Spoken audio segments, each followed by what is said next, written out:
And what is the answer to that question?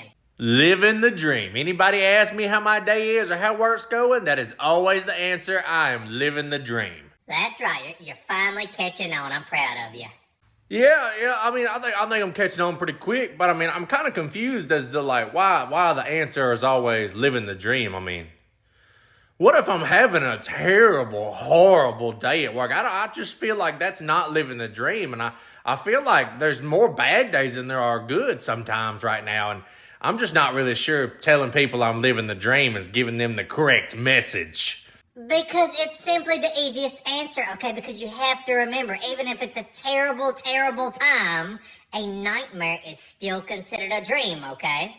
Okay, I mean, I guess, yeah, all right, I see where you're going with that, but what if I'm having a terrible day at work? Like horrible. Like, what am I supposed to do about that? Okay, I'm actually glad you brought that up. We should have already covered this. So, if you're having a really bad day at work, what you're going to want to do is go cry by yourself in the Portajon for 10 minutes. And if you're not a crying type of person, what I advise you to do is open your bank account app and look at it. If that doesn't start you make you cry, maybe you don't need this job. But odds are you probably do, okay? You go in there and look at a picture of your family if you want to. Some guys here do that, and they take the full 10 minutes. Me, personally, I go in there, open the bank account app. Takes me 3 minutes to realize I'm broke as fuck. I cry for about that extra 2, and I'm back out in 7 minutes. I mean, time management is key, so that's what I advise. So you're going to sit here and tell me that like your whole entire plan is just to have a mild emotional breakdown at work during the middle of the day and then act like it didn't happen and get back to work. That's what your advice is? Yeah, pretty much, yeah. That's crazy, man.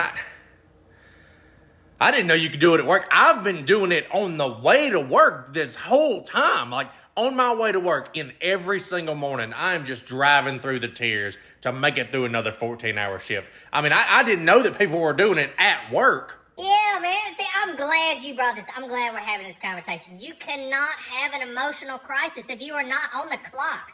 That is not good for your personal time, okay? You need to save that for the fun stuff. You know, you gotta have the emotional breakdowns at work. At least you're getting paid for them there. You know what? You're right. This is the best conversation. This is the best lesson I've learned so far. As a matter of fact, I'm going to go over to Portajon right now, and I'll be back in 4 minutes. You know why? Because when I open my mobile banking app, I ain't got that many numbers to look at. So I'm going to make this quick. This was a good talk. You go enjoy yourself. And you know what? If anybody catches you coming out of there with a little moisture in your eyes, you remember you tell them it was the sting from the smell that made your eyes water. Don't forget that part.